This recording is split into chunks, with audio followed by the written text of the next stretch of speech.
तो प्रश्न क्रमांक 13, एक तांबे के छड़ का व्यास 1 मीटर और लंबाई 8 मीटर है, जिसे पिघलाकर 18 मीटर पतला तार खींचा गया है, तो तार की मोटाई ज्ञात कीजिए।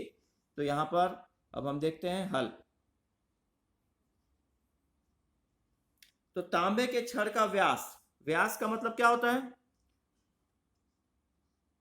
मतलब व्यास है मतलब क्या है, वो किस टाइप का है वो तांबे का छड़?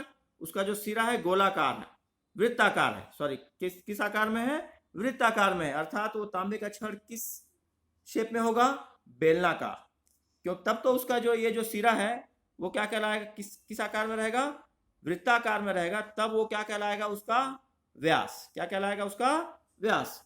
तो यहाँ पर हम व्यास दिया है, मतलब क्या है? ये तांबे का छड़। तो यहाँ हम लिख सकते हैं, देखो यहाँ पर चूंकि, थोड़ा सा प्रश्न को ध्यान में पढ़िए, देखिएगा, सुनिएगा। यहां पर तांबे के छड़ से हमको क्या बनाना है? पिघलाकर पतला तार, पतला तार बनाना है। मतलब तांबे का छड़ भी बेलनाकार में है और जो तार जो पतला है वह भी किस आकार में होगा? बेलनाकार होगा।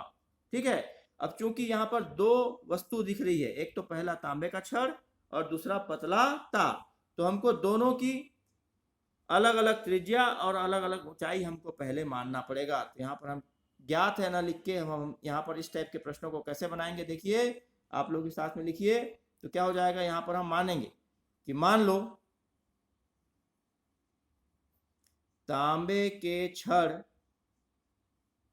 की त्रिज्या, मान लो तांबे के छड़ की त्रिज्या r तथा ऊंचाई h है। अब ये दो चीज में क्यों माना?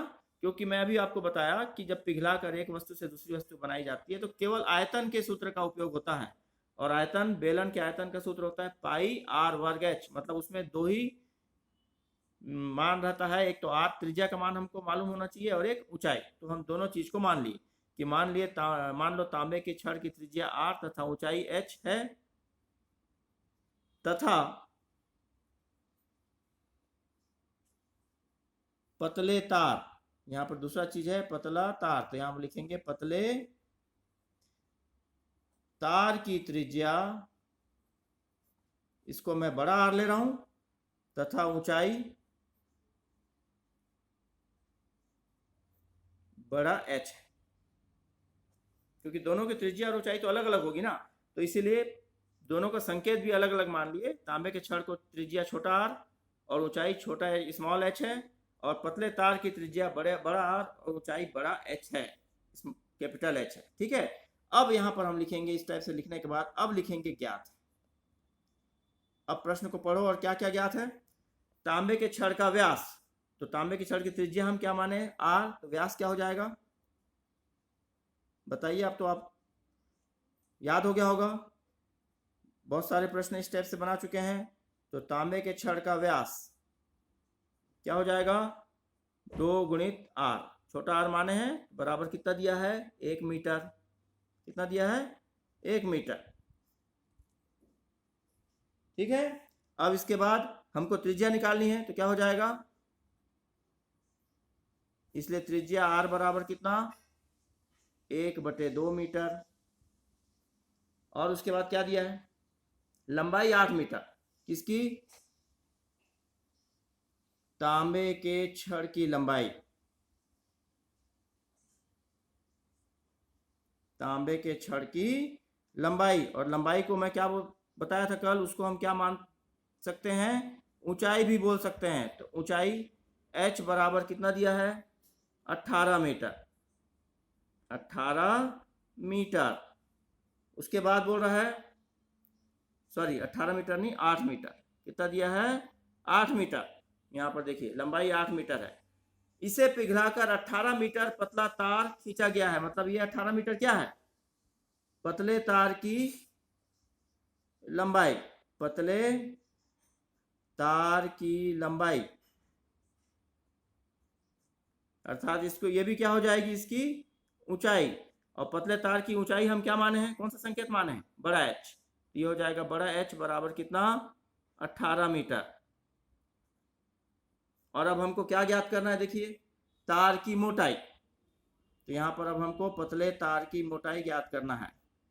पतले तार की मोटाई, मोटाई मतलब क्या होगा, अब आप देखिए कोई भी तार का जो ऊपरी जो भाग होगा वो किस आकार में होगा, ऐसा वृत्ताकार में होगा। किस भाग में होगा, वृत्ताकार में होगा, होगा ऐसे ही रहेगा। तो इसका जो मोटाई, मोटाई मतलब यहां से लेकर पूरा यहां तक की जो दूरी है, मतलब इसको हम क्या बोलते हैं, इसको बोलते हैं व्यास। मोटाई का मतलब क्या हो जाएगा, उसका व्यास। देखिए ये मोटाई इस टाइप से होगी, पतला तार का जो ऊपरी भाग होगा वह वृत्ताकार होगा, और वृत्ताकार के अर्थ उसका मोटाई मतलब क्या हो जाएगा, उसका तार का व्यास हमको ज्ञात करना है। तो मोटाई का मतलब हम क्या ज्ञात करेंगे, उसका व्यास।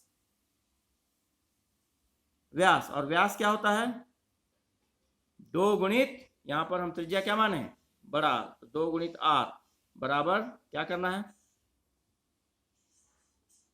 ज्ञात करना है। हो गया बस इतना।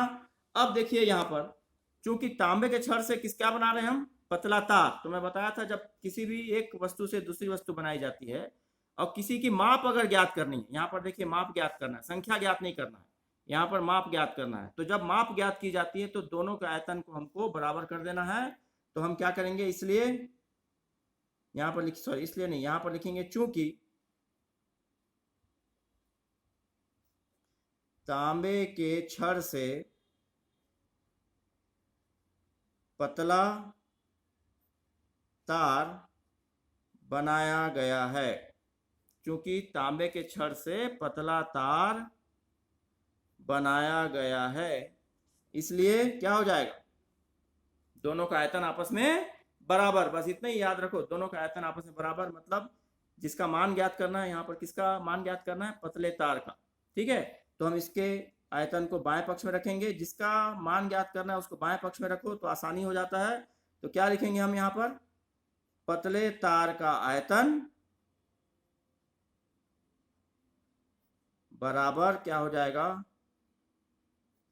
तांबे के छड़ का आयतन।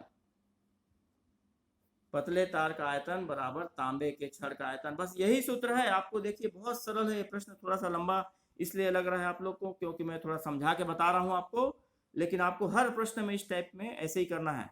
जब एक वस्तु से दूसरी वस्तु बनाई जाती है और कोई माप अगर ज्ञात करनी रहती है तो हमको दोनों के आयतन को बराबर कर देना है।